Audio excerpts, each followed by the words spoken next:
Bon, bon matin à tous. Je suis très heureuse de vous accueillir ce matin pour la première grande conférence annuelle du réseau québécois COVID Pandémie. Tout d'abord, je me présente, Nathalie Granvaux, je suis co-directrice du réseau québécois COVID Pandémie et aussi accessoirement professeure au département de biochimie et médecine moléculaire de l'Université de Montréal et chercheure sur les infections virales respiratoires au Centre de recherche du CHUM. Et ce matin, j'ai l'honneur de vous accueillir et de vous souhaiter la bienvenue en mon nom, bien entendu, mais également en celui de mes collègues, Vincent Dumez, qui est co-directeur du RQCP et aussi directeur des partenariats communautaires à la Faculté de médecine de l'Université de Montréal. Dr François Lamontagne, qui jusqu'à très récemment était également co-directeur du RQCP et intensiviste et professeur agrégé à la Faculté de médecine et des sciences de la santé de l'Université de Sherbrooke, et Amélie Forget, directrice exécutive du RQCP.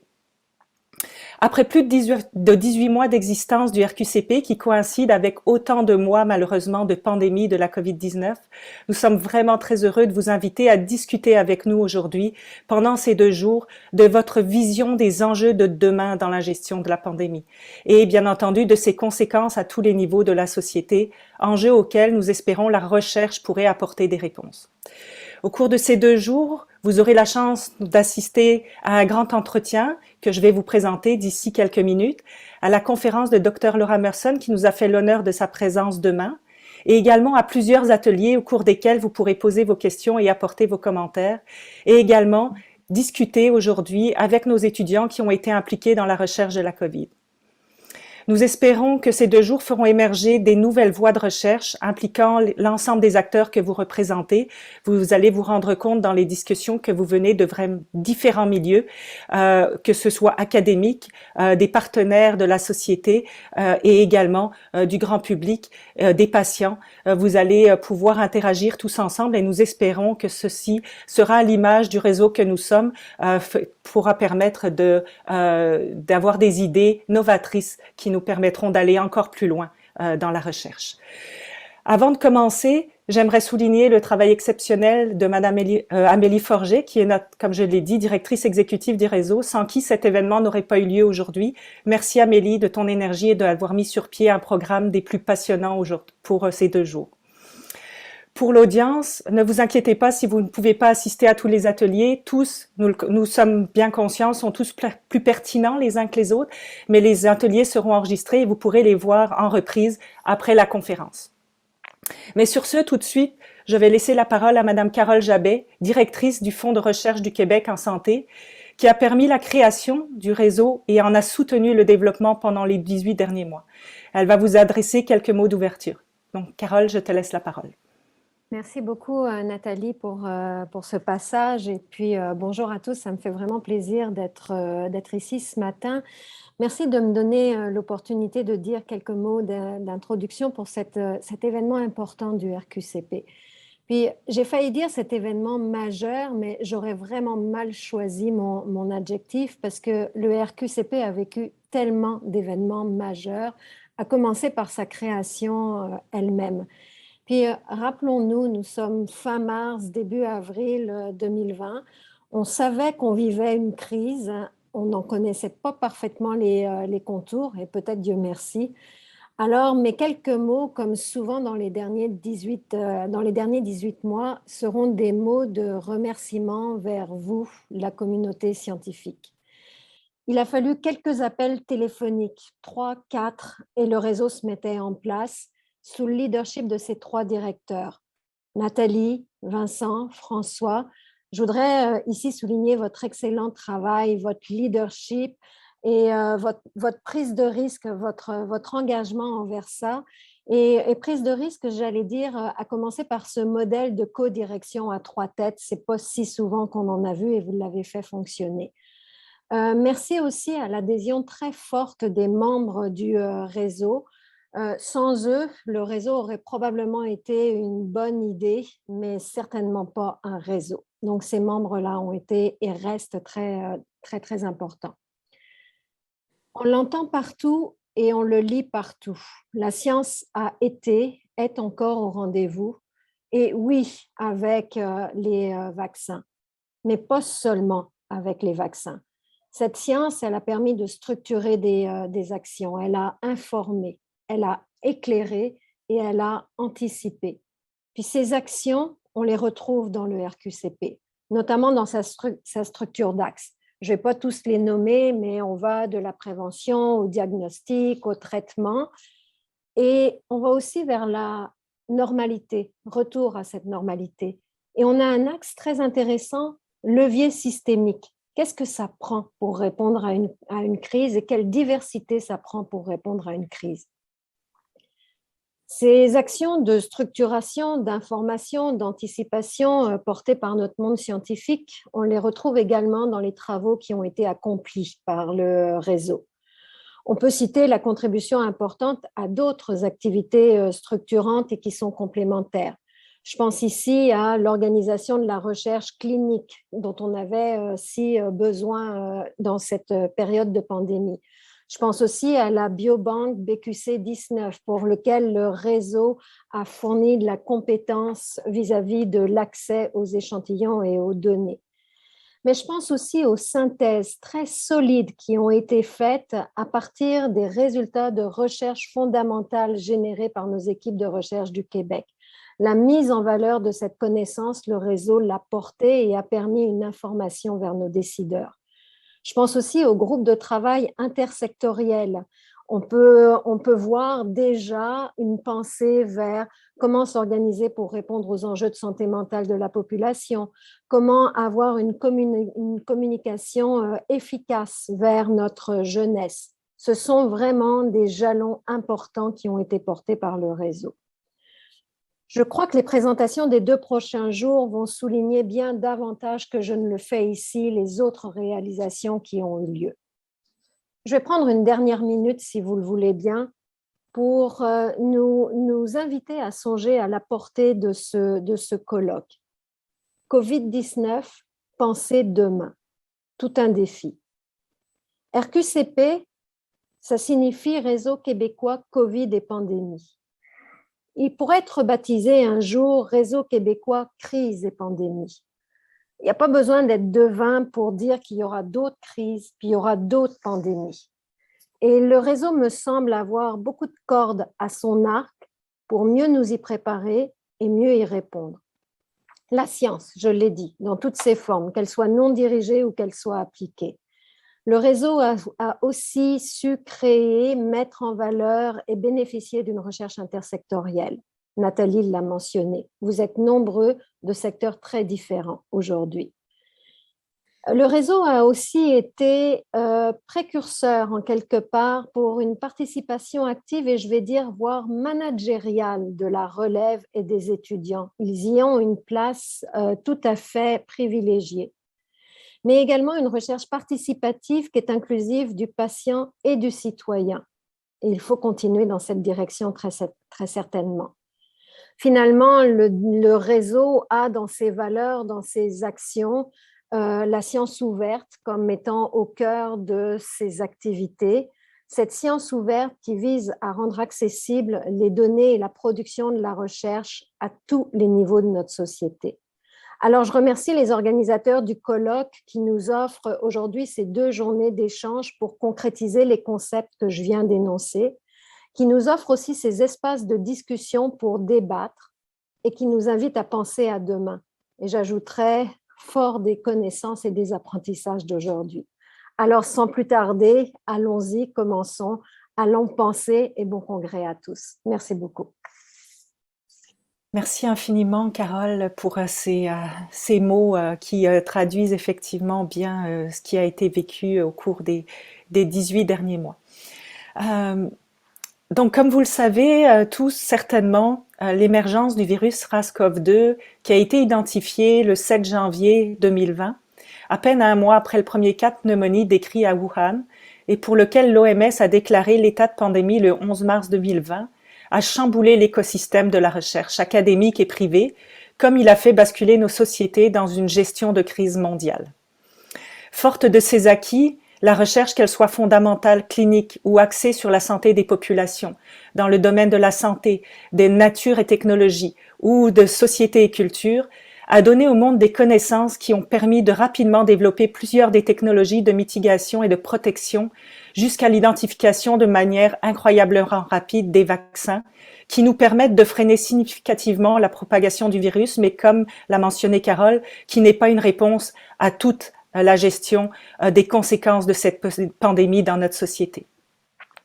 Beaucoup d'autres aspects ont nécessité une redéfinition des objectifs de recherche pour une large partie de la communauté scientifique afin d'apporter des réponses aux enjeux de cette pandémie. Et cet exercice d'adaptation a été et est toujours périlleux, mais il est ô combien nécessaire.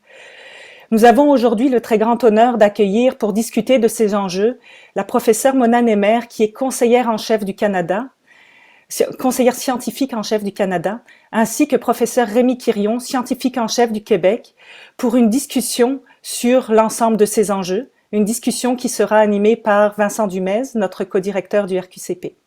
Donc Vincent, je te laisse la parole pour ce premier grand entretien sur les enjeux de la recherche face à la pandémie de la COVID-19. Merci beaucoup Nathalie, bonjour à tous, bonjour professeur Nemer, bonjour professeur Quirion, c'est un privilège et un honneur de vous accueillir virtuellement ce matin. Alors pour faire le point avec vous sur cette crise, on va avoir une petite heure. Et peut-être pour commencer, déjà, je tiens au nom de la communauté de ce réseau à vous remercier pour votre engagement inestimable des 19 derniers mois. Je pense qu'on avait largement besoin de conseils et de leadership, de conseillers avertis et de leadership pour s'en sortir et pour se retrouver aujourd'hui où on en est dans une situation qui s'est nettement améliorée. Alors, une heure avec vous pour faire le point. À titre de personne, peut-être d'abord, nous commencerons comme ça, face à une crise sans pareille qui nous a tous frappés en mars 2020 d'un point de vue individuel, puis le point aussi sur vos actions qui ont été nombreuses, pleine de rebondissements tout au long de ces différentes vagues que nous avons vécues dans les derniers mois. Et puis aussi en termes d'apprentissage, alors je suis un patient partenaire, je suis une personne séropositive, j'ai déjà vécu une première crise et je sais à quel point ces crises sont à la fois difficiles et terribles, tragiques. Mais en même temps, c'est des grands moments d'apprentissage, d'enseignement, c'est des moments de transformation, de changement pour nos sociétés. Alors, on fera un petit tour aussi là-dessus. Je rappelle au public qui est avec nous ce matin qu'ils peuvent écrire leurs questions dans la petite boîte qui s'appelle Q&R en bas de l'écran. Et donc, je vais les suivre et je me ferai un plaisir de les adresser à nos invités. Alors, si ça vous va, pour commencer, la première question sur un plan personnel, donc on se reporte en mars 2020, on est dans ces premières annonces, on voit la catastrophe arriver. Donc, comment vous avez vécu ça personnellement, ce début de crise? Comment vous l'avez, comment ça s'est passé? Bon, professeur Nemers, ça ne vous dérange pas de commencer par cette question? Bonjour tout le monde, tout d'abord, et merci de m'avoir invité à être parmi vous. Félicitations pour tout ce que le réseau et les scientifiques du Québec ont fait pendant cette crise. Alors pour moi, disons que l'angoisse a commencé au mois de janvier déjà. Donc mars, on était vraiment plus en mode action. Et je me souviens très bien d'être sur un appel avec mes vis-à-vis internationaux. Vers la mi-janvier, on discutait des feux de forêt en Australie à l'époque qui faisaient rage. Et là, on a été mis au courant du premier cas, je crois, de COVID à l'extérieur de la Chine. Il y a eu un grand silence et une certaine panique, disons, la réalisation d'un grand moment solennel parmi nous tous. Et donc, à partir de ce moment, je vous dirais, je ne sais pas, j'avais un mélange de trépidation, d'angoisse. Je voyais que c'était un grand moment historique. J'avais personnellement peur et j'avais peur que notre système ne soit pas au rendez-vous. Et donc, après ça, ça a été juste un espèce de tourbillon, je vous dirais, de connexion avec, à l'intérieur du gouvernement, avec des gens à l'extérieur du gouvernement, beaucoup d'appels avec Rémi, entre autres, on en parlera, et aussi à l'international. Merci beaucoup, professeur Quirion. Alors, ce mois de mars 2020, comment ça s'est passé chez vous?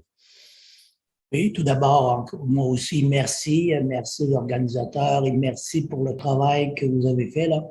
Nathalie, François, Vincent, le modèle différent, comme Carole l'a mentionné, et vous avez plongé là-dedans sans hésitation. Vous avez relevé les défis très, très appréciés de notre part.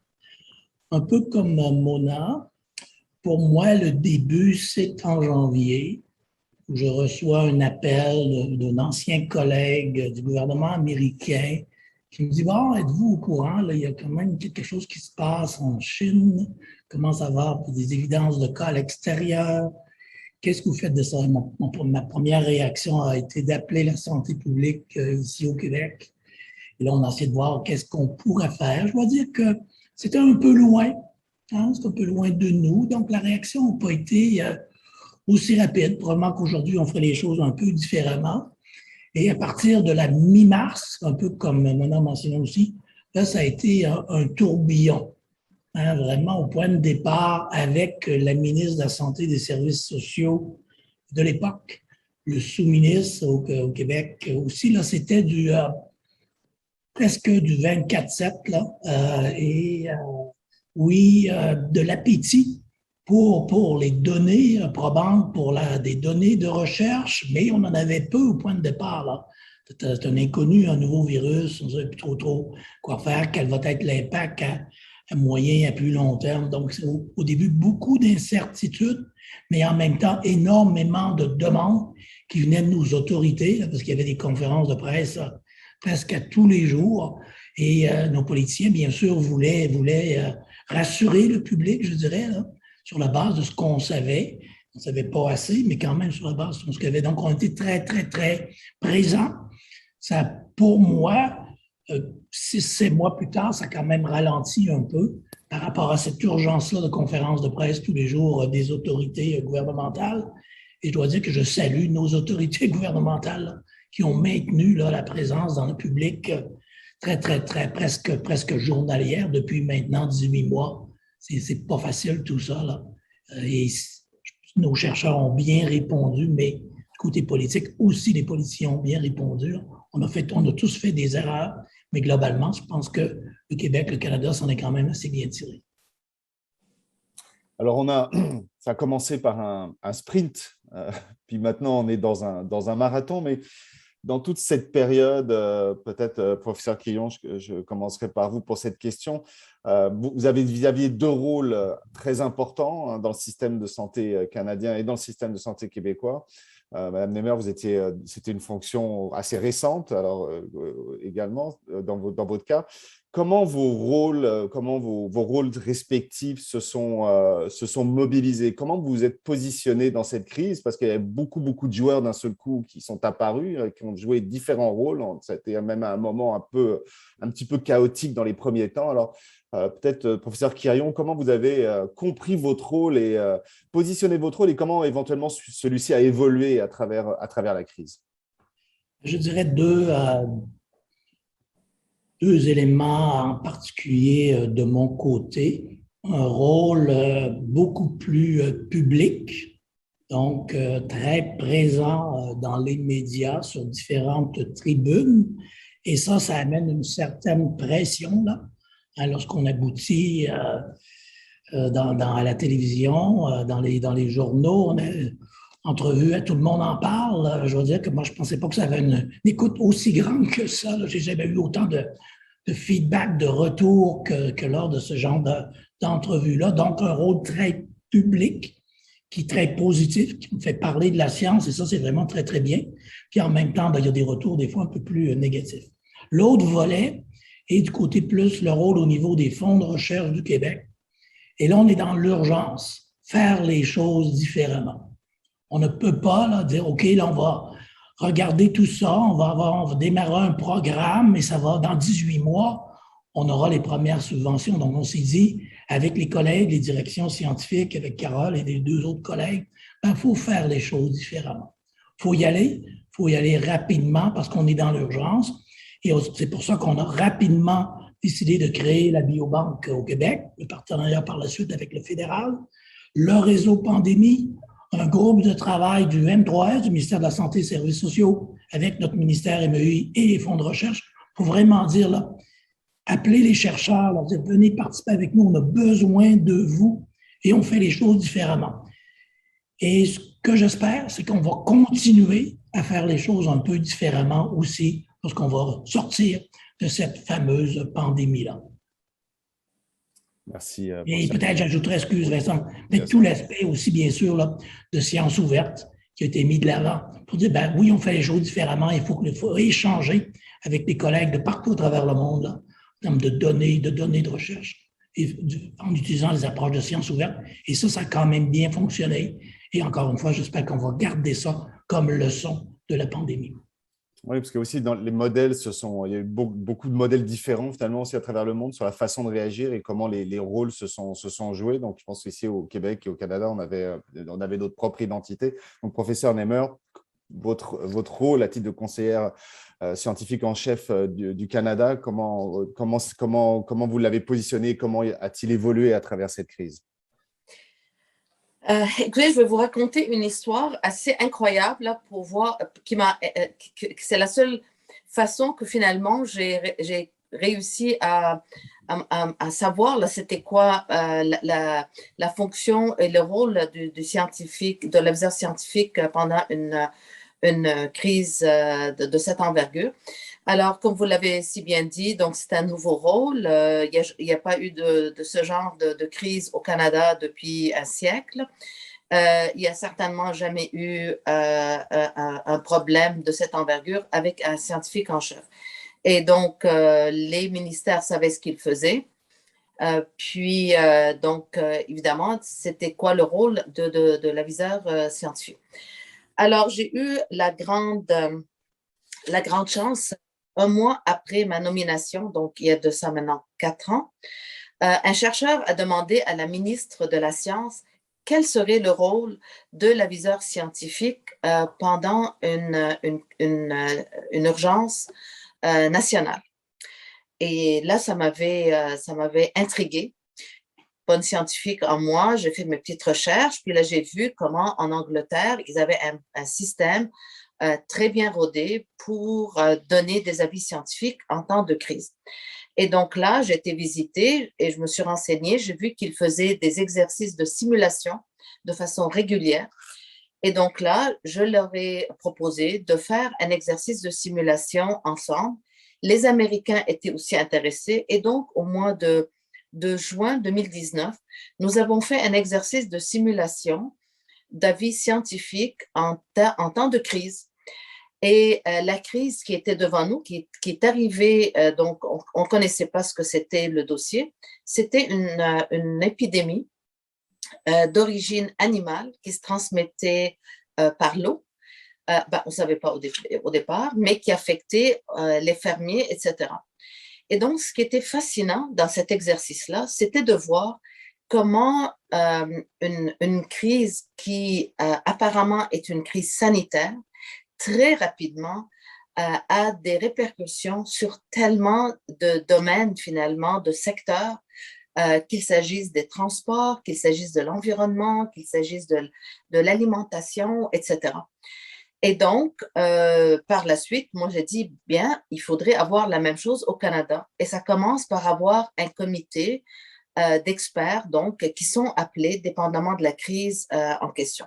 Alors voilà, donc, moi, au mois de février, j'ai mis mon apprentissage en pratique et j'ai mis sur pied un comité donc d'experts pour me conseiller sur les divers aspects finalement reliés à la pandémie, multidisciplinaire, plusieurs chercheurs du Québec, incluant des psychologues, des gens experts dans la communication du risque, évidemment des épidémiologistes, virologistes, etc. Et donc, ça a été un apprentissage là extraordinaire. Et par la suite, évidemment, il fallait faire des notes scientifiques avec certaines recommandations au Premier ministre, au cabinet Et donc, après, ça n'a pas arrêté pendant tout au long de la pandémie. Beaucoup de travail, évidemment, avec les divers ministères qui avaient au début de la difficulté à comprendre où insérer le rôle du scientifique, du conseil scientifique, évidemment, dans toute la machinerie gouvernementale. Merci beaucoup, merci. On voit des parallèles entre vos positionnements dans les deux cas, c'est extrêmement intéressant. Je rappelle à notre public qu'ils peuvent poser des questions en utilisant donc la petite boîte Q&R. J'en vois déjà une que je poserai tout à l'heure, mais n'hésitez pas à poser des questions à nos invités. Alors, justement, donc beaucoup de beaucoup de réactions je dirais, à mettre beaucoup de réactions à avoir, sortir de nos habitudes, faire des choses différemment, rassembler peut-être des gens aussi qui n'avaient pas l'habitude de se rassembler ou de se parler. Donc, il y a eu beaucoup de créativité, beaucoup d'adaptation durant cette crise. On l'a vu dans les différents paliers gouvernementaux, au niveau de la recherche, au niveau clinique, bref, au niveau de la société aussi. Alors, qu'est-ce qu'on en ressort, professeur Nehmer, comme apprentissage? Quels seraient les grands apprentissages que vous retenez en matière de mobilisation de la recherche? Juste pour vous donner une idée, au Québec, le réseau, on a fait une recension des projets de recherche 3 mois après la crise et on en avait plus de 1000 actifs intersectoriels, enfin, qui touchaient les 3 secteurs 3 mois après la crise. Hein. Alors, et beaucoup de ces projets-là n'avaient pas de nouveaux financements. Donc, vraiment, c'est de la réorientation de financement où les gens ont puisé dans leur propre capacité pour générer rapidement de la recherche et se mettre au service de la crise. Alors, quels sont les apprentissages, professeur Nehmer, que vous retenez de cette mobilisation de la recherche, ce que vous avez pu observer au Canada? Tout d'abord, qu'on a des capacités extraordinaires et qu'on a des chercheurs et des scientifiques qui ont démontré qu'ils font partie de la solution et des solutions non seulement aux crises aiguës qui arrivent, mais vraiment à toutes les grandes questions sociétales auxquelles nous faisons face. Alors, je pense que ça, c'est extraordinairement constructif. Je vous dirais aussi que ce que je retiens, c'est qu'on a un excellent système, mais on a peut-être un excellent système en temps normal et qu'en temps de crise, c'est tout autre chose. Et donc, que ça prend une mobilisation, mais aussi une direction, si vous voulez, un leadership là, rassembleur là, des équipes. Là, il ne faut pas les mettre en compétition les uns avec les autres. Et je crois que ça, c'est une leçon très importante. Donc, il va falloir qu'on soit prêt la prochaine fois et qu'on ait sur pied ce genre d'infrastructure humaine ainsi qu'infrastructure évidemment physique là, pour répondre à ce genre de besoins. La troisième chose que je retiens, c'est que nous avons encore du pain sur la planche. On dirait des croûtes à manger peut-être, là, en termes de partage des données. Partage des données à travers, évidemment, les différentes juridictions au Canada, mais aussi partage des données entre les autorités sanitaires et les chercheurs. Et je crois que ça, c'est un grand chantier. Il va falloir, maintenant qu'on prend le dessus quand même sur cette pandémie, de s'y attaquer, de s'assurer qu'on va avoir de façon assez quand même assez simple là, les données dont les décideurs ont besoin pour prendre des décisions, mais aussi les données dont les chercheurs ont besoin pour pouvoir aller plus de l'avant en termes des connaissances et ce que les innovateurs ont aussi besoin pour utiliser ces connaissances, pour utiliser ces données pour développer des outils, pour développer des produits qui vont nous aider à contrer finalement que ce soit une crise sanitaire ou une crise climatique. Merci, professeur. Nous n'avons pas ces problèmes d'accès aux données au Québec du tout, donc je rigole. Je n'ai pas pu m'empêcher, excusez-moi, professeur Quirion, pour cette petite boutade, mais je vous passe, donc je vous repose la question. Effectivement, j'imagine que cette question de l'accès aux données qui a été très, très traitée au Québec dans les dernières semaines, dans les derniers mois, je connais le leadership du FRQ à ce sujet-là, donc, mais en général, puis revenir certainement sur cette question, donc des apprentissages en matière de mobilisation de la recherche pour le Québec. Moi, je dois dire que j'ai été très, très impressionné par la réponse des chercheurs au Québec, au Canada, à l'international, la mobilisation très rapide. On veut aider, que ce soit des chercheurs en milieu académique, mais aussi dans le secteur privé. Il faut vraiment se mobiliser, travailler ensemble. Et la science est devenue à l'avant-scène. Donc, on n'a jamais parlé autant de science, de recherche qu'au début de la pandémie et encore aujourd'hui. L'histoire de la découverte des vaccins à l'ARN, ça va faire partie dans les années à venir là, des grandes histoires, des grands succès de la science, l'histoire de la science à travers le monde. Pour moi, c'est comparable à la conquête de la Lune là, dans les années 60. C'est vraiment fabuleux comme histoire. Et ça a même amené des jeunes, puis je l'entends assez souvent, Mona peut-être aussi, là, des jeunes qui pensaient peut-être pas faire des carrières en recherche, en sciences, des carrières scientifiques, qui disent, ah ben moi, ça m'intéresserait peut-être aussi là, de découvrir des vaccins. Donc, de ce côté-là, vraiment, sur la place publique, vraiment davantage, et très, très content de la mobilisation des chercheurs. Et ça, maintenant, c'est à nous aussi, là, dans le genre de travail que l'on fait, que ce soit les fonds de recherche du Québec ou d'autres organisations, de garder cette mobilisation-là. Je pense que les chercheurs de différentes disciplines peuvent nous amener beaucoup plus loin si on les écoute davantage, que ce soit dans les conseils subventionnaires ou que ce soit au niveau de nos gouvernements. Si j'arrive avec les données, bien sûr, c'est mon cheval de bataille depuis 10 ans. Et c'est un peu les montagnes russes, là. On a des avancées et du recul, et je partage totalement ce que Mona a dit, là.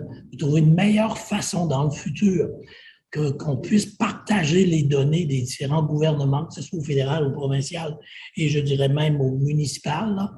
Crise, une pandémie, que ce soit le climat, que ce soit des inondations, partage des données. On doit améliorer beaucoup les choses au Québec et au Canada de ce côté-là. Et je dois dire que même pour notre ministre de la Santé et des Services sociaux, là, ça a pris une loi, une règle spéciale là, de relation pour que le ministre ou la ministre ait accès aux données dans son ministère. Là. Donc là, on veut changer ça, mais on a encore du travail à faire. Et dans les régions du monde qui avaient un meilleur accès, que les chercheurs ou les chercheurs avaient un meilleur accès aux données probantes, je pense que ça a aidé vraiment là, dans le management de cette fameuse pandémie-là. Donc, j'espère que c'est une des grandes leçons qu'on va tirer de la pandémie. Les chercheurs sont prêts, veulent travailler avec les autorités gouvernementales. Il faut accélérer cet accès-là aux données probantes. Dans la même, un peu, dans la même foulée, finalement, aujourd'hui, professeur Quirion, quel message vous souhaiteriez envoyer aux chercheurs du Québec, éventuellement du Canada, maintenant qu'on est dans cette perspective de fin de crise, enfin, nous l'espérons tous, en tout cas dans une stabilisation peut-être d'une situation, de cette situation. Quel message donc, vous souhaiteriez envoyer aux chercheurs du Québec et éventuellement du Canada? On a besoin d'eux. On les remercie pour leur mobilisation pendant les phases aiguës de la pandémie. On va avoir besoin d'eux dans le futur. On veut travailler avec les chercheurs de différents types d'expertise. Sur les grands défis de société, on a besoin d'une panoplie d'expertise. Donc, pour nous, dans notre jargon, là, au fond de recherche, c'est vraiment la recherche intersectorielle. Donc, d'amener des gens de toutes les disciplines à travailler davantage ensemble, de briser les silos, mais on a vraiment besoin ils doivent continuer à être engagés avec nous et nous faire des suggestions en termes de faciliter s'assurer qu'ils sont engagés à long terme, travailler avec eux, travailler avec leurs universités, leurs centres de recherche, parce qu'il faut aussi que ce genre d'action-là, d'activité-là, nos chercheurs soient reconnus par les autorités universitaires, sinon, bien sûr, ils vont se désengager après un certain temps. Et je dirais un peu la même chose si on l'élargit, engagement du public, comme tu as fait, toi, Vincent, le patient partenaire, et aussi on a besoin d'engagement du public. Je pense que le public canadien est curieux de la science, de la recherche, donc il faut continuer à les engager davantage là, au cours des années à venir en grands défis de société, comme par exemple les changements climatiques. Merci, professeur Quirion. Professeur Némer, donc quelques messages aux chercheurs du Québec et du Canada dans cette moment de stabilisation, on va dire, de la crise. On va pas trop faire de plan sur la comète. Mais non, écoutez, premièrement, mon premier message, c'est un grand merci. Un merci pour tout ce que les chercheurs ont fait dans leurs laboratoires, dans leurs hôpitaux, mais aussi en termes de donner de leur temps pour aider les gouvernements, je dis ça au pluriel, comme jamais auparavant, et aussi leur engagement avec le public. Alors, un immense, immense merci. Le deuxième, c'est vraiment de les féliciter de s'être tournés de bord et réussi à travailler dans des conditions, on s'entend, qui n'étaient pas du tout faciles, réouvrir des laboratoires, recommencer des projets de recherche, pivoter d'un projet à un autre, mais ils ont eu ce sentiment d'urgence et du devoir finalement communautaire et c'est vraiment un moment extraordinaire dans notre pays. Et enfin, un message d'encouragement, encouragement à continuer à faire la même chose, surtout du côté du dialogue public. La littératie scientifique est extrêmement importante. C'est bien beau développer des vaccins, mais si nos citoyens n'en veulent pas, ben, on ne sera pas plus avancé. Donc, il est très important d'engager un dialogue continu avec le public, avec les décideurs également. Et enfin, un message d'encouragement pour les jeunes, les étudiants, les doctorants, les postdoctorants, tout le personnel de la recherche. Vous avez bien vu qu'il y a eu un grand moment d'éveil, disons, au Québec et au Canada en termes de notre capacité d'autonomie, si vous voulez, sanitaire. Donc, de pouvoir faire nos médicaments, de pouvoir faire nos diagnostics, etc. Et donc, je crois que les années à venir vont être des années très intéressantes, mais elles le seront seulement si on a les cerveaux et la main-d'œuvre qualifiée. Et donc, j'encourage tous les jeunes qui nous écoutent à persévérer. Ceux qui ne sont pas déjà dans ce domaine-là, s'il vous plaît, venez en grand nombre, on a besoin de vous. Effectivement, un appel extrêmement important. Donc, pour juste finir notre entretien en vase clos et ouvrir ensuite à nos participants, peut-être une question, professeur Nehmer, assez brève, c'est si dans l'éventualité d'une autre crise d'une telle envergure qui nous arriverait, quelle serait votre première action? Bien, écoutez, premièrement, c'est pas quand on est en pleine crise là qu'il faut décider de construire le système. Donc, il va falloir qu'on prenne le temps maintenant qu'on est dans une situation plus stable, de vraiment faire une réflexion appropriée sur ce qui doit être mis sur pied pour être sûr de ne pas vraiment paniquer la prochaine fois. Mais je vous dirais que la première chose que je souhaiterais vivement faire, c'est de mettre sur pied un comité d'experts scientifiques pan-canadiens reconnu par l'ensemble du Canada, l'ensemble des provinces, parce que la science, vous savez, elle est la même en Terre-Neuve, en France, au Québec, en Ontario. Et je crois qu'il y a eu quand même beaucoup de dédoublements, pas sur le plan de la gestion de la crise, mais sur le plan de la science et des avis scientifiques. Et je crois qu'en pays, on peut faire beaucoup mieux dans l'intérêt de tous nos citoyens et de nos gouvernements. Merci. Professeur Quirion, alors première action dans le cas où on revivrait une telle crise? Je pense que c'est un peu semblable, assez semblable à ce que Mona a suggéré.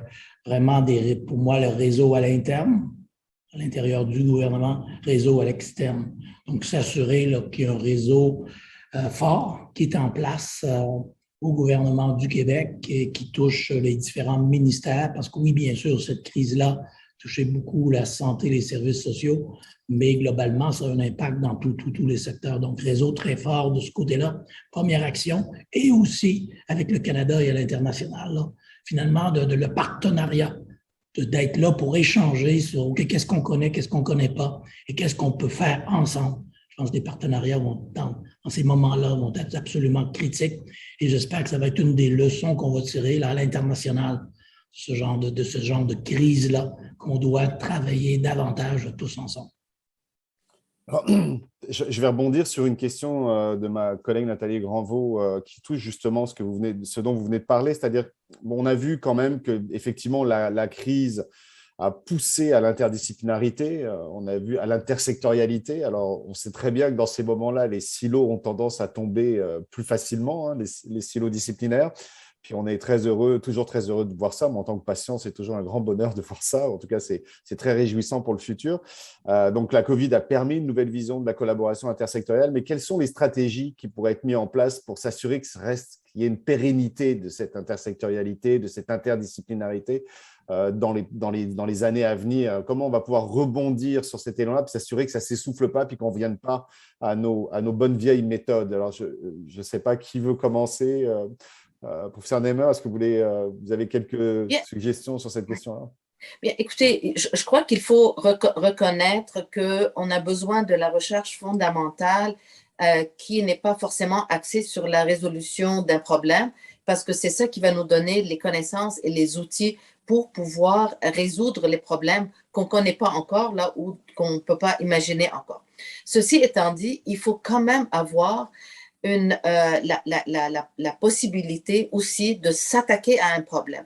Et donc, quand on regarde, quand on pose la question comment régler, que ce soit le problème de la pandémie, que ce soit la question des vaccins, d'autres problèmes de santé, mais aussi d'autres problèmes de société, qu'il s'agisse de la pauvreté, de l'équité à travers, n'est-ce pas, toutes les strates de population, ça amène forcément des dimensions multidisciplinaires et forcément, ça engage un dialogue parce que tout le monde est focusé finalement à résoudre le problème. Alors, je crois qu'il va falloir qu'on s'assure, je pense au Québec, au Canada, à travers le monde, qu'on est capable de faire les deux choses en même temps, qu'on est capable de financer, d'aider, d'appuyer la recherche fondamentale et en même temps d'appuyer une recherche, la recherche finalement de solutions qui nécessairement va être multidisciplinaire. Merci, c'est très clair. Oui. Professeur Quirion. Oui, peut-être un peu la même chose. Certain que recherche fondamentale, mathématiques très, très fondamentales. Les chercheurs dans ce domaine-là au Québec, les jeunes qui voudraient aller dans ce secteur-là au Québec, au Canada, il faut certainement continuer à les encourager. Et récemment, vous avez peut-être vu, là, et j'utilise beaucoup ce rapport-là, le Fonds monétaire international, qui dit les sorties de crise, là, ça va prendre la recherche fondamentale partout dans le monde parce que les innovations vraiment de rupture, ça va venir de là. Mais en même temps aussi faciliter pour ceux et celles qui sont davantage intéressés, même en termes de formation, la relève, la prochaine génération de chercheurs, d'avoir peut-être des formations un peu plus horizontales, un peu plus transversales. Donc ça faisait partie des recommandations là, du rapport sur l'université du futur. Il faut aussi trouver des façons de faire au niveau de nos universités, de nos collèges, pour être capable d'encourager ce type de formation-là, de la faciliter pour les jeunes qui sont intéressés. Et moi, j'espère qu'on va apprendre de cette pandémie-là pour appliquer certaines des leçons de cette pandémie-là du côté, par exemple, du grand défi des changements climatiques. Là. Finalement, les changements climatiques, amener ça peut-être plus au niveau concret. Ça veut dire quoi? Les changements climatiques, pour moi, pour ma famille, dans ma ruelle, à Montréal ou à Québec, par exemple. Ça reste encore abstrait. La pandémie était beaucoup plus concrète, pandémie COVID. Donc, comment trouver des façons de faire? Et je pense que nos jeunes sont très intéressés par ça et de travailler avec des équipes très multidisciplinaires, très intersectorielles. Très souvent, là, Carole et moi, on parle de bilinguisme ou de multilinguisme. C'est important au Canada, le bilinguisme. Là.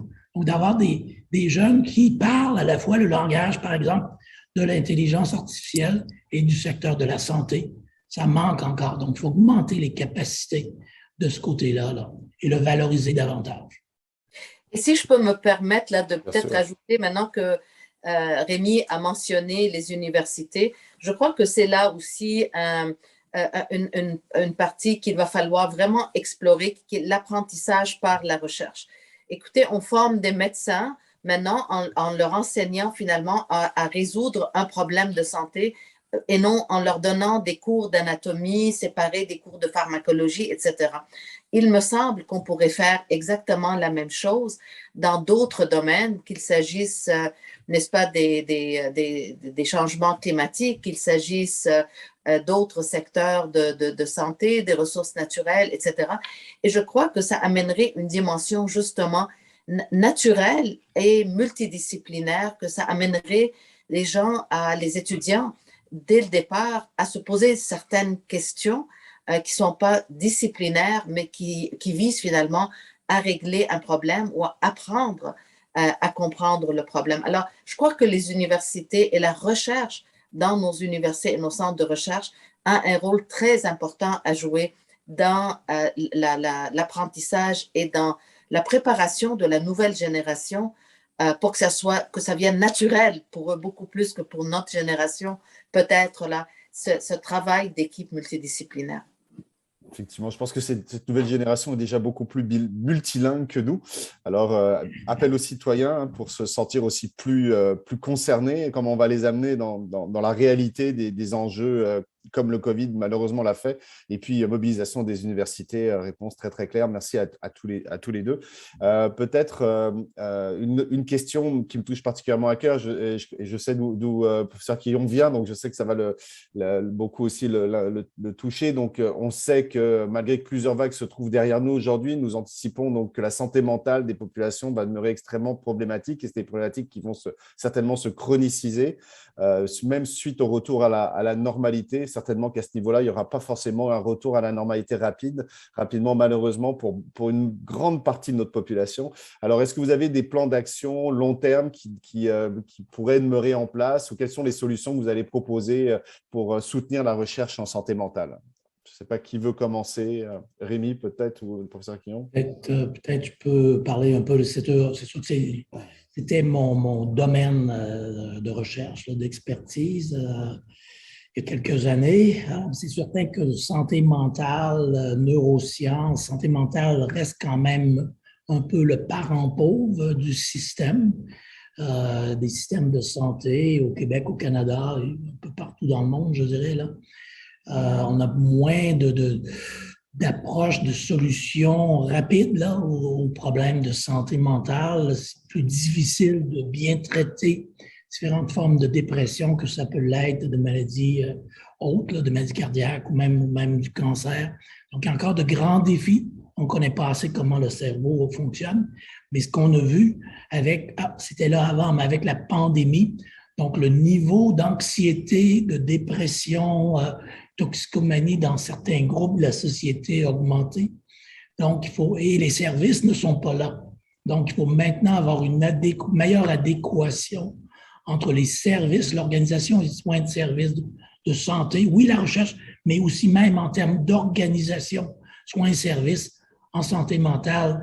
Il reste encore des défis énormes, que ce soit en termes de nombre d'experts, mais aussi juste d'organisation, de prendre ça au sérieux, là, et de dire, bon, faut donner le temps aussi aux experts, il faut donner le temps aux médecins, aux spécialistes, aux psychologues, de discuter avec le patient qui souffre de ce genre de maladie-là, d'avoir plus de groupes aussi. Il existe beaucoup de groupes communautaires, mais probablement les reconnaître davantage, qui peuvent participer à ce processus de guérison-là. Ça reste encore très, très, très difficile. Donc, pour nous, au niveau, par exemple, des fonds de recherche du Québec, d'investir davantage dans une programmation à plus long terme, parce qu'on ne pourra pas résoudre ça en quelques mois, ça va prendre des années. Et on voit un nouveau phénomène chez les jeunes qu'on avait moins vu avant. Puis au début, je me disais, est-ce que ça va persister ou non? Mais tout ce qui est relié au climat, encore une fois, tout ce qui est éco-anxiété, on le voit de plus en plus et ça a des impacts dans notre société. Comment, là, est-ce que les jeunes vont décider d'avoir ou non des enfants dans le futur? Donc, il y a tout ce genre de questions-là. Donc, d'impliquer davantage d'expertise en sciences sociales, en sciences humaines, dans les équipes en santé mentale va être absolument essentiel. Il faut y aller pour le long terme. De la musique à mes oreilles. Professeur Nehmer, sur cette question de la santé mentale. Bien, écoutez, je rajouterai peut-être deux petits éléments parce que je suis tout à fait d'accord avec tout ce que Rémi a dit. Hier, j'avais mon groupe d'experts et on discutait justement finalement de la long game. Qu'est-ce que l'avenir finalement nous réserve? Et évidemment, la question de la santé mentale a été au cœur des discussions. Alors, deux choses que les experts, dont plusieurs du Québec d'ailleurs, nous ont fait remarquer. Premièrement, c'est qu'il y a une grande littérature en termes de psychologie comportementale, etc., qui est là pour informer les gouvernements et le système, mais qui a ce passage entre ce qu'on sait et ce qu'on fait ne semble pas avoir déjà été fait. Et donc, c'est un peu la question d'implémenter ce qu'on sait déjà, basé sur la recherche, sur les faits probants. La deuxième chose, c'est du côté des jeunes. Plusieurs se préoccupent grandement de l'impact de cette anxiété vécue par les jeunes sur leur développement, le développement donc des prochains adultes. Et j'ai trouvé intéressant leur recommandation avant de commencer à juste, ils ont carrément dit ça, jeter de l'argent finalement un peu partout, de bien comprendre et cibler finalement les questions qui ont besoin d'être réglées. Alors, encore une fois, un appel finalement à utiliser la science, les faits probants, dans le développement de nos stratégies à la fois de recherche, mais aussi de soins et finalement de toutes les questions sociétales qui s'y rattachent. Merci, professeur Neumann. Donc, c'était une question de Marjolaine Rivet-Bourgard. J'ai une question aussi de Hélène Carabin qui est un peu dans une autre perspective. Autour de un questionnement autour de l'investissement en prévention, en capacité de prévention de ce type de crise et dans une perspective de la fameuse approche une seule santé. Madame Carabin se questionne sur pourquoi aucun organisme subventionnaire dans ce contexte-là n'a soutenu des études ou la mise en place de programmes de surveillance sur l'infection du SARS-CoV-2 chez les animaux tant domestiques que sauvages, alors qu'on savait que les mutations de coronavirus ne surviennent pas seulement chez l'humain. Alors, je ne sais pas qui veut commencer sur cette question précise. Je vous dirai tout de suite que moi, je suis une grande championne du One Health, n'est-ce pas? Parce que ça touche vraiment les divers domaines. D'ailleurs, un des rapports que nous avons fait durant la pandémie a été sur les réservoirs animaux des coronavirus. Et je crois que c'est quelque chose d'extrêmement important et qui doit faire partie intégrale de notre préparation aux prochaines pandémies. J'aimerais juste aussi rajouter que le Canada est signataire de l'accord parmi les pays du G7 pour ce qu'on appelle la préparation en 100 jours pour la pandémie, et donc qui implique avoir les plateformes nécessaires, que ce soit pour le développement de thérapeutiques, de vaccins, de partage des données, de diagnostic également, mais de surveillance intégrée à travers le monde et qui touche à la fois donc des sentinelles animales dans l'alimentation comme chez l'humain aussi. Peut-être je rajouterais ici prévention, du côté santé, de mettre davantage d'emphase sur la prévention. Hein. On avait moins d'intérêt dans plusieurs de nos gouvernements de ce côté-là. Et là, on se pense que lorsqu'on va analyser le coût de cette pandémie-là, en termes de coût économique, là, il y a des aspects de société, mais certainement économique, on va voir que finalement, la prévention, santé publique, peut-être ça coûte pas mal moins cher qu'on pense. Là. Fait que d'avoir davantage d'emphase sur une santé, sur la santé durable, tout à fait adéquat, et de travailler davantage des personnes comme Mona et moi, là, dans les gens, et les chercheurs, travailler davantage avec nos experts en santé publique, que ce soit au niveau du gouvernement ou au niveau des universités, avoir davantage de liens pour s'assurer que la santé publique est peut-être écoutée davantage là, dans les planifications économiques de nos gouvernements dans le futur. Certainement beaucoup de travail à faire de ce côté-là, mais très important. Là encore, on voit l'importance des actions systémiques. Hein. On passe en fait, d'un axe à un autre et bien entendu, il faut arriver à répondre à toutes ces questions-là à la fois. C'est bien entendu le cœur de la complexité d'une crise. Une question au sujet de nos étudiants de Madame Rivet-Bourgard, donc, qui ont été quand même très impliqués, très mobilisés dans les efforts de recherche, aussi en matière de vulgarisation pour le grand public notamment. Dans les étapes à venir, quelle place concrète pensez-vous que les étudiants devraient prendre ou à quelle place on devrait leur donner en matière de prévention des futures pandémies, autant que dans la gestion des impacts à long terme? Donc, quelle est la place de nos étudiants dans cette gestion de crise? J'ai laissé Mona commencer, puis je pourrais ajouter par la suite. Écoutez, ils ont un rôle central, évidemment, parce que pour toutes les activités que vous venez de mentionner, qu'il s'agisse du développement des connaissances, aussi de la communication avec leurs pairs, avec le grand public, et aussi de les préparer finalement à prendre la relève, que ce soit le leadership de nos institutions, que ce soit le leadership de nos organisations, etc. Alors, pour moi, ils ont un rôle central à jouer et il faut vraiment qu'on réalise collectivement que ces activités un peu en dehors du laboratoire sont aussi essentielles, non seulement à leur épanouissement, mais aussi à la société et donc d'accepter de les appuyer là-dedans et de leur faciliter finalement la visibilité et l'accès donc à toutes ces plateformes. Je serais tout à fait d'accord ici aussi, là, et on a vraiment besoin de ces jeunes-là là, qui vraiment s'intéressent à la recherche, à la science dans tous les secteurs. Là, on parlait beaucoup de santé ici aujourd'hui, avec raison, mais vraiment, on a besoin dans tous les secteurs. Il faut, nous, comme organisme subventionnaire, si je prends mon chapeau au fonds de recherche, là, améliorer nos programmes, les rendre plus flexibles. Les valeurs de nos bourses, par exemple, c'est vraiment pas adéquat. Lorsqu'on est en plein emploi, il faut changer ça. Il faut être beaucoup plus flexible aussi pour les jeunes qui veulent commencer, qui arrêtent pour faire autre chose, qui reviennent dans le système. La compétition à l'international pour les meilleurs va être énorme. C'était déjà présent pré-pandémie, ça va être encore plus évident post-pandémie. Donc, au Québec, au Canada, comment attirer davantage de jeunes à venir nous aider finalement dans tout ce qui est recherche, et innovation, énormément à faire. Et comme Mona le disait aussi, mieux reconnaître pour les jeunes qui sont intéressés à interagir davantage, peut-être avec la société civile, avec nos concitoyens, mieux le reconnaître dans leur cursus, dans la formation. On a eu un petit programme qu'on a lancé au fonds de recherche qu'on a appelé COVID Jeunes, là, parce qu'on savait que plusieurs des jeunes, finalement, ne regardent pas la télé, n'écoutent pas la radio, ne lisent pas les journaux.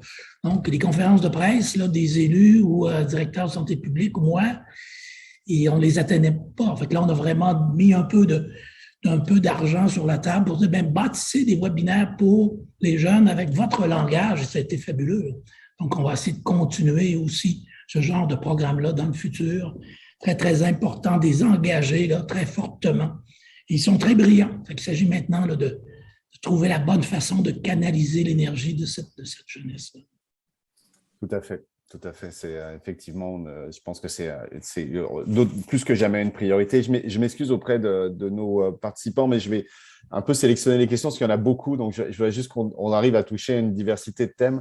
Il y a une question de François Lamontagne concernant la communication scientifique et l'information versus la désinformation. On a vu que ça a été quand même un enjeu assez majeur dans cette crise. Donc, en rapport avec les liens qui sont créés entre les scientifiques et les milieux politiques, quelle est votre opinion quant à la compréhension mutuelle de l'approche scientifique, ses limites, la communication des incertitudes, dans la mesure où la recherche, on le sait, n'a pas toujours de réponse. En fait, l'objectif de la recherche n'est pas toujours de finalement trouver des réponses, et les réponses sont souvent remises en question. Alors, comment on peut faire place à l'amélioration dans cette relation? Puis peut-être je rajouterai une dimension, donc la relation scientifique-politique, mais scientifique grand public aussi. On a vu que ça a été également une dimension qu'on a très, très, je dirais, très critique finalement pendant la période de crise. Professeur Nemer, est-ce que vous Voilà. voulez commencer? Je laisse commencer. Ouais, mais écoutez, je pense que c'est une question qui est très, très importante, là. Puis, des fois, on rigole avec Rémi et d'autres collègues, là, que, tu sais, on fait des avis sur les politiques scientifiques et non sur la politique.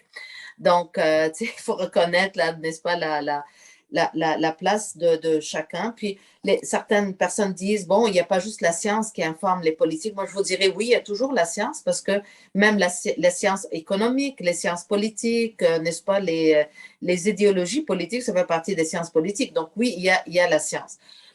Maintenant, évidemment, dans une gestion quand on prend des décisions, encore plus en temps de crise, il y a toujours une balance, n'est-ce pas, entre, finalement, il n'y a pas de réponse parfaite. Il n'y a pas juste ce que l'épidémiologie nous dit, il y a aussi ce que la santé mentale nous dit, ce que la santé physique nous dit, ce que l'économie nous dit, etc. Et je peux vous dire une chose, j'envie pas nos gouvernements qui ont à faire des choix vraiment très difficiles. Je crois, comme scientifique et aussi comme citoyen, que ce qui est très important, c'est quand même d'avoir une transparence, d'expliquer aux citoyens la base des décisions, parce qu'il ne faut pas infantiliser les gens, ils sont très capables de comprendre. Chacun de nous, on prend des décisions, on fait des compromis dans nos vies quotidiennes. Et donc, je crois, en ce faisant, ça permet de voir qu'il y avait des données probantes, qu'il y a de la science, mais qu'il y a finalement des compromis qui étaient sur la base finalement de valeurs sociétales que les élus ont fait des élections justement pour ça, pour qu'ils prennent des décisions pour nous.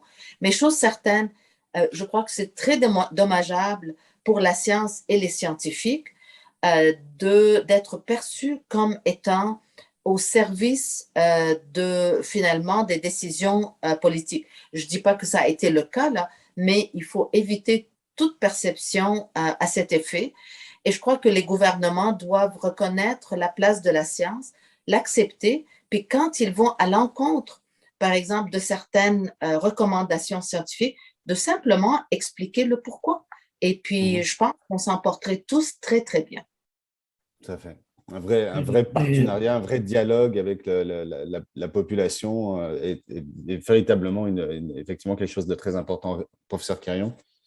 Oui, j'ajouterais peut-être ici, moi aussi, l'aspect de transparence, là, très, très important, le type de message ou de suggestions, recommandations qu'on peut faire aux élus ou dans certains cas aussi des membres du grand public, là, vraiment transparence, ce que l'on sait, ce que l'on ne sait pas, parce que c'est sûr qu'au début, surtout au début de la pandémie, il y avait plein de choses qu'on connaissait très, très, très mal.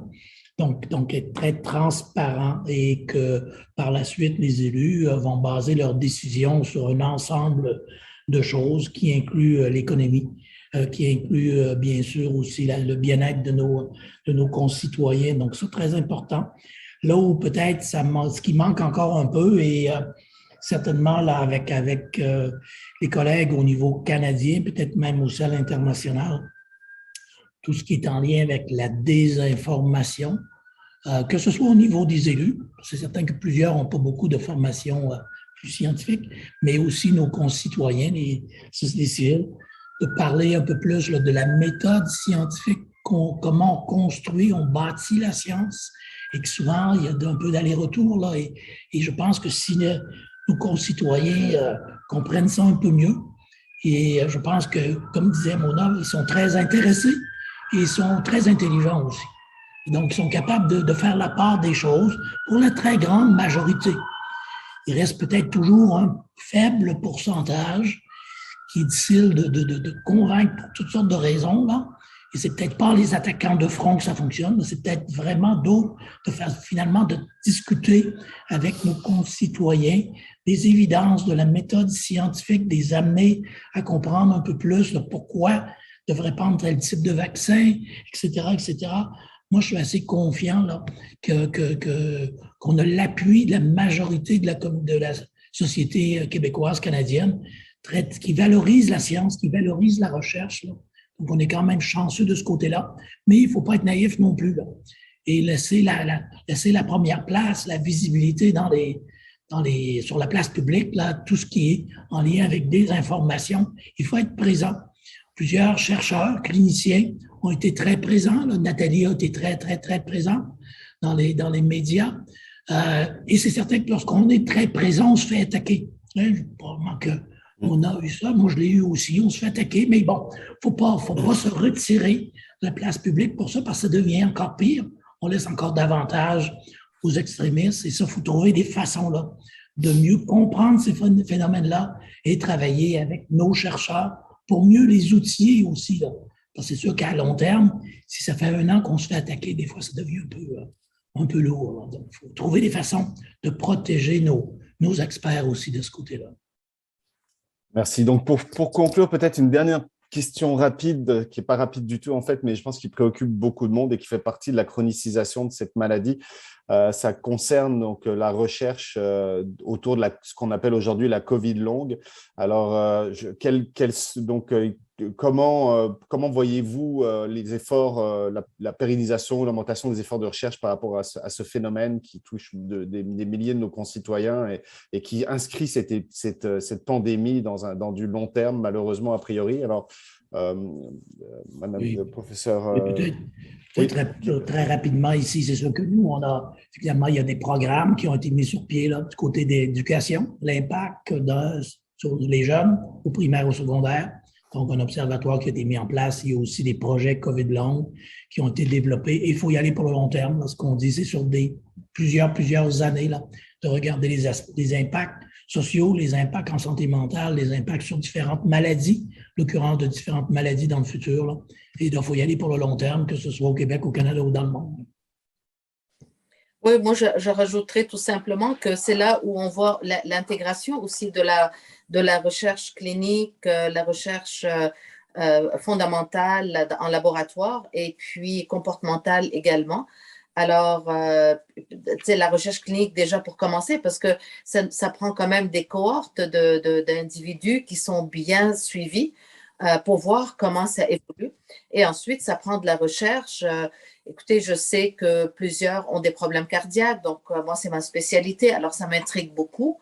Qu'est-ce qui se passe, qu'est-ce qui arrive au niveau du rein, qu'est-ce qui arrive au niveau du cerveau, donc au niveau sensoriel, etc. Alors, vous voyez, ça fait appel à quand même beaucoup de disciplines et beaucoup d'inconnus également. Donc, ça n'est un parfait exemple où justement la biobanque ou même le réseau, je vous dirais, que vous représentez aujourd'hui avec tous les chercheurs avec qui on dialogue, ont un rôle extrêmement important à jouer pour les années à venir. Mais il y a aussi l'impact, n'est-ce pas, sur le système de santé lui-même et qu'est-ce que ça représente d'avoir finalement des individus qui pourraient avoir besoin de soins qu'on ne connaît pas ou de soins à répétition, etc. Donc, une espèce de réflexion aussi sur une modernisation du système de santé lui-même pour être capable de prendre en charge des gens qui ont besoin de soins chroniques, mais pas de la façon qu'on l'entend d'habitude. Écoutez, merci beaucoup à tous les deux. Cette heure est passée vraiment extrêmement rapidement. C'était passionnant. Je pense qu'on a donné véritablement une idée un peu de l'ampleur des actions, de la complexité aussi de cette crise, des apprentissages, des éléments encore sur lesquels on doit encore avancer, sur lesquels on doit encore se questionner. Alors, un grand merci à tous les deux. On est privilégiés et chanceux de vous avoir au niveau québécois et au niveau canadien, véritablement. En tout cas, ça a été pour moi un véritable plaisir. Je vais laisser la parole, je pense, à ma collègue Nathalie maintenant et au plaisir de vous retrouver. Et il y a un atelier sur la Covid longue, je tiens à le rappeler, à 10h30 justement pour ceux que ça intéresse. Absolument, merci beaucoup Vincent, merci infiniment professeur Némer, professeur Quirion. C'était une discussion, je pense, très enthousiasmante pour la suite. On parle ici de demain et je pense qu'il y a une vision autant au niveau québécois que canadien qui est très prometteuse pour l'avenir de la recherche, que ce soit sur la COVID ou sur les autres crises potentielles auxquelles on pourrait faire face qui amèneraient les mêmes enjeux. Donc je pense que merci beaucoup. Je pense que tout le monde aura apprécié. Merci. Merci, Euh, merci. Donc sur ce, je vais faire la transition pour la clôture la clôture plénière de cette matinée. Premièrement, en remerciant bien entendu encore tous les intervenants et vous inviter à participer aux différents ateliers qui vont avoir lieu aujourd'hui, ce matin en particulier. Donc Vincent l'a mentionné, on a un atelier sur les défis de la Covid longue. Il y a un atelier sur un aspect dont on a parlé également, protéger la santé mentale en temps de pandémie. On l'a dit, c'est un facteur important. Donc on pensait que c'était vraiment un sujet dont il fallait parler, de voir comment on pouvait approcher cette question encore mieux avec la recherche pour les prochains temps. Les perspectives croisées de la recherche sur des meilleures pratiques de prévention, je pense que c'est un sujet extrêmement important dans notre capacité d'apprendre de ce qu'on a vécu et de comment on va pouvoir gérer la suite. Et également un sujet qui a été peu abordé ici, mais qui, je pense, va donner lieu aussi à des discussions assez passionnées, qui est la covidisation de la recherche québécoise, qui est aussi un enjeu parce qu'il faut effectivement continuer de soutenir et de pratiquer le reste de la recherche tout en étant en période de pandémie ou de crise. Et c'est un défi. Ce n'est pas une réponse simple, mais il faut en discuter et voir quelles sont les solutions de cet enjeu. Et également, je vous inviterai à participer à une activité extrêmement importante et qui me tient vraiment à cœur. C'est les activités étudiantes. Les étudiants qui ont participé à la recherche sur la COVID vont vous présenter sous forme d'affiches ou de vidéos leur travail. Ils sont là pour discuter avec vous et je pense qu'ils auront beaucoup de plaisir à pouvoir partager avec vous les efforts et aussi tout l'investissement qu'ils ont mis dans les derniers 18 mois. On a tendance à ne pas mentionner assez que la majorité de la recherche dans nos laboratoires au Québec et au Canada est faite par des étudiants gradués ou des stagiaires postdoctoraux et je pense qu'il faut discuter avec eux. Ils ont une voix, il faut les entendre. Donc, je vous invite à aller les rencontrer. Sur ce, je vous souhaite une excellente journée, des discussions très intéressantes dans les prochains ateliers et on se retrouve tous ensemble pour la plénière de demain matin à 9h et pour la deuxième journée. Bonne journée à tous et bonne discussion.